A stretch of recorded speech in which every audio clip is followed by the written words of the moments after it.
Olá pessoas, meu nome é Luciano Ludovico e vamos para mais uma questão de matemática do Enem que diz o seguinte: a relação da resistência elétrica com as dimensões do condutor foi estudada por um grupo de cientistas por meio de vários experimentos de eletricidade. Eles verificaram que existe proporcionalidade entre resistência, R, e comprimento L, dada a mesma seção transversal A, resistência e a área da seção transversal dado o mesmo comprimento, e comprimento e a área da seção transversal dada a mesma resistência. Considerando os resistores como fios, pode-se exemplificar o estudo das grandezas que influem na resistência elétrica utilizando as figuras seguintes. Então ele mostra uma figura que a gente vai analisar agora durante a resolução da questão.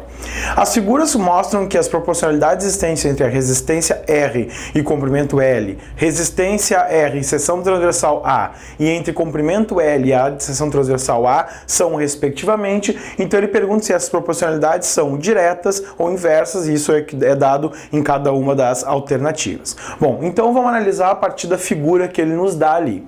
Bom, ele nos dá aqui um fio condutor, né, de área de seção transversal A, resistência R e comprimento L, e aí ele faz três comparações que são exatamente as comparações que se pede na questão, né?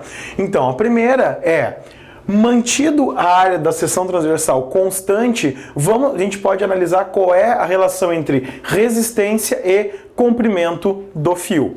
Então, o que a gente vê nessa primeira relação é que, se inicialmente a gente tem uma resistência R para um comprimento L, quando o comprimento vai para 2L, a resistência vai para 2R, claro, mantido a área da seção transversal. Então, o que acontece? Aumentando a resistência, aumenta o comprimento. Então, qual é a relação que a gente tem entre a resistência e o comprimento do fio?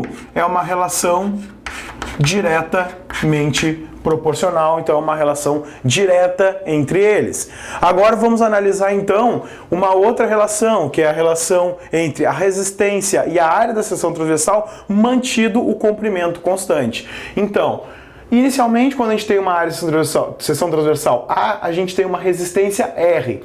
Se a gente aumentar essa área de seção transversal para 2A, a resistência cai para R sobre 2, ou seja, aumentando a área da seção transversal, a resistência cai pela metade. Ou seja, aumentando duas vezes, a gente vai ver que a resistência cai duas vezes. Então essa relação é uma relação inversamente proporcional. Então a relação entre essas duas grandezas, resistência e a área da seção transversal, é uma relação inversamente proporcional, uma relação inversa.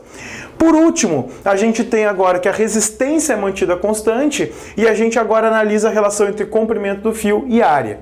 Então, para uma mesma resistência R, se eu tenho uma área da seção transversal A e um comprimento L, se eu dobrar a área da seção transversal, o comprimento também vai ser dobrado para que se mantenha a mesma resistência R. Logo, a relação entre comprimento do fio e área de seção transversal vai ser uma relação direta. Então, a alternativa que dá conta dessas três relações que a gente obteve aí é a alternativa C: direta, inversa e direta.